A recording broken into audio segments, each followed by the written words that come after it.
भारतीय संविधान का आर्टिकल 15 ये एक तरह की पहेली है। एक तरफ तो ये कहता है कि किसी भी तरह का भेदभाव नहीं होना चाहिए, पर दूसरी ही तरफ ये कुछ समूहों को विशेष अधिकार देने की बात भी करता है।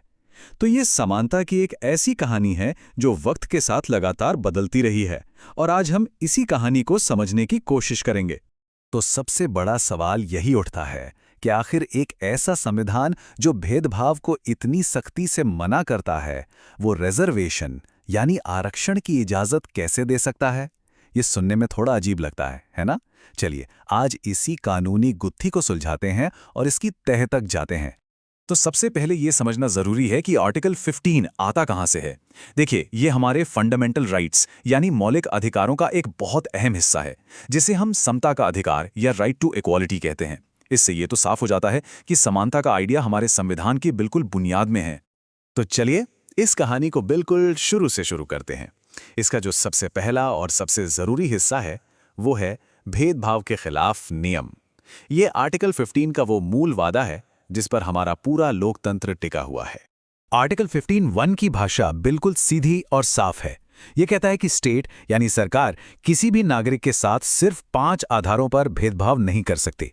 कौन से हैं वो 5 आधार? धर्म, नस्ल, जाति, लिंग या जन्मस्थान। सुनने में तो ये काफी स्ट्रेट फॉरवर्ड लगता है, लेकिन जब संविधान डिस्क्रिमिनेशन या विभेद शब्द का इस्तेमाल करता है तो उसका एक खास कानूनी मतलब होता है।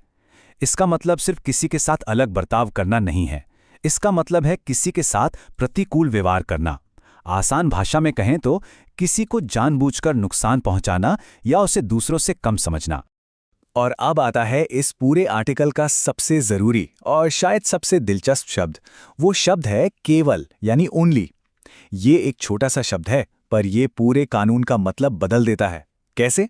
इसका मतलब है कि भेदभाव सिर्फ तभी गैर संवैधानिक है जब वो सिर्फ और सिर्फ उन्हीं 5 वजहों से किया गया हो। अगर भेदभाव का कोई और जायज कारण है, जैसे मान लीजिए किसी जॉब के लिए जरूरी क्वालिफिकेशन, तो फिर उसे सही ठहराया जा सकता है। और इस नियम का दायरा भी काफी बड़ा है। आर्टिकल 15(1) तो सरकार पर लागू होता है, लेकिन आर्टिकल 15(2) इससे एक कदम और आगे जाता है। ये न सिर्फ सरकार बल्कि आम लोगों को भी दुकानों, होटलों, कुओं और सड़कों जैसी सार्वजनिक जगहों पर किसी भी तरह का भेदभाव करने से रोकता है। सोचिए, समाज में बराबरी लाने के लिए ये कितना पावरफुल कदम है। पर जैसा मैंने कहा था, कहानी यहीं खत्म नहीं होती। अब हम सिक्के का दूसरा पहलू देखते हैं जो इस आर्टिकल को और भी ज्यादा दिलचस्प बना देता है। ये वो हिस्सा है जहां सच्ची और गहरी समानता लाने के लिए कुछ अपवाद यानी एक्सेप्शंस बनाए गए। तो अब देखिए, आर्टिकल 15 के 2 चेहरे साफ दिखते हैं। एक तरफ तो ये भेदभाव मत करो कहता है, और दूसरी तरफ ये सरकार को इजाजत देता है कि वो पिछड़े हुए समूहों को आगे बढ़ाने के लिए खास मतलब पॉजिटिव कदम उठाए। मकसद क्या है? सिर्फ कागजों पर नहीं, बल्कि असल जिंदगी में जमीन पर बराबरी लाना। तो सवाल ये है कि ये जो एक्सेप्शंस हैं, ये आए कहां से? क्या ये शुरू से ही संविधान में थे? नहीं, बिल्कुल नहीं। चलिए अब देखते हैं कि वक्त के साथ रिजर्वेशन का ये पूरा सिस्टम कैसे बना और कैसे बदला। इसकी शुरुआत होती है 1951 में देश के पहले ही संविधान संशोधन से। तब जोड़ा गया क्लॉज 4, जो सामाजिक और शैक्षिक रूप से पिछड़े वर्गों एससीज और एसटीज के लिए स्पेशल प्रोविजन की बात करता था। फिर कहानी आगे बढ़ी 2005 में 93rd संशोधन के साथ। इसने इस आरक्षण को प्राइवेट शिक्षण संस्थानों तक भी पहुंचा दिया। और फिर आया सबसे ताज़ा और बड़ा बदलाव 2019 में 103rd संशोधन। इसने एक पूरी की पूरी नई कैटेगरी बना दी, आर्थिक रूप से कमजोर वर्ग यानी EWS। चलिए अब जरा इस 103वें संशोधन पर थोड़ा और गौर करते हैं। ये आरक्षण के इतिहास में एक तरह का गेम चेंजर था। क्यों?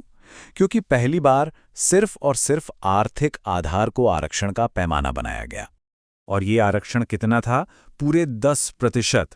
ये एक बहुत बड़ी संख्या है। और ये भी ध्यान देने वाली बात है कि ये जो 10% कोटा है, ये पहले से चल रहे आरक्षण के अलावा है, उसके ऊपर है। अब सवाल है, इसकी जरूरत क्यों पड़ी? इसके पीछे का आइडिया काफी सीधा था। मकसद था उन लोगों की आर्थिक मदद करना जो SC, ST या OBC कैटेगरी में नहीं आते थे और इसलिए उन्हें मौजूदा आरक्षण का फायदा नहीं मिल पा रहा था। तो ये EWS आरक्षण काम कैसे करता है, फटाफट समझते हैं। पहला, यह किसके लिए? ये सामान्य वर्ग के उन लोगों के लिए हैं जो आर्थिक रूप से कमजोर हैं। दूसरा, इसमें कौन शामिल नहीं है? एससी, एसटी और ओबीसी समुदाय, क्योंकि उनके लिए अलग से आरक्षण है। तीसरा, ये कहाँ लागू होता है? पढ़ाई लिखाई और सरकारी नौकरियों दोनों में। और चौथा, जैसा मैंने बताया, ये 10% का कोटा पहले से मौजूद कोटे के अतिरिक्त है। जाहिर है, जब इतना बड़ा संवैधानिक बदलाव होगा तो उसे अदालत में चुनौती भी दी जाएगी। तो ये मामला पहुंचा देश की सबसे बड़ी अदालत यानी सुप्रीम कोर्ट में। और साल 2022 में जनहित अभियान बनाम भारत संघ केस में सुप्रीम कोर्ट का वो ऐतिहासिक फैसला आया। फैसला क्या था? कोर्ट ने 103वें संशोधन को संवैधानिक रूप से पूरी तरह वैध करार दिया। तो कोर्ट ने ऐसा क्यों कहा? इसके पीछे दो बड़ी वजह दी गई। पहला सवाल था 50% के लिमिट का। इस पर कोर्ट ने कहा कि ये जो 50% की सीमा है, ये कोई पत्थर की लकीर नहीं है और ख़ास हालात में इसे पार किया जा सकता है। दूसरा सवाल था कि एससी, एसटी और ओबीसी को इस कोटे से बाहर रखना क्या भेदभाव है? इस पर कोर्ट का कहना था कि नहीं, ये भेदभाव नहीं है, क्योंकि उन समुदायों के लिए पहले से ही आरक्षण के फायदे मौजूद हैं। तो आर्टिकल 15 की इस पूरी यात्रा को समझने के बाद हम आखिरकार पहुंचते कहाँ हैं? इन सभी बदलावों का मतलब क्या है और समानता का भविष्य कैसा दिखता है? देखिए, सबसे बड़ी बात जो हमें समझनी है वो ये है कि आर्टिकल 15 कोई ठहरा हुआ पत्थर में लिखा कानून नहीं है। ये संविधान का एक जीता जागता, सांस लेता हुआ हिस्सा है। ये एक सीधे सादे नियम से शुरू हुआ था कि भेदभाव मत करो, और आज ये एक बहुत कॉम्प्लेक्स टूल बन गया है जो असल में जमीन पर बराबरी लाने की कोशिश करता है। ये दिखाता है कि हमारा संविधान वक्त के साथ कैसे बदलता है और खुद को नई ज़रूरतों के हिसाब से ढालता है। और आखिर में ये हमें एक बहुत बड़े सवाल पर लाकर छोड़ देता है। जैसे जैसे भारत का सामाजिक और आर्थिक ताना बाना बदलेगा, क्या समानता की हमारी परिभाषा भी बदलेगी और विकसित होगी? ये एक ऐसा सवाल है जिसका जवाब तो शायद आने वाला वक्त ही देगा। पर एक बात तो तय है, इस पूरी कहानी के केंद्र में हमेशा आर्टिकल 15 ही रहेगा।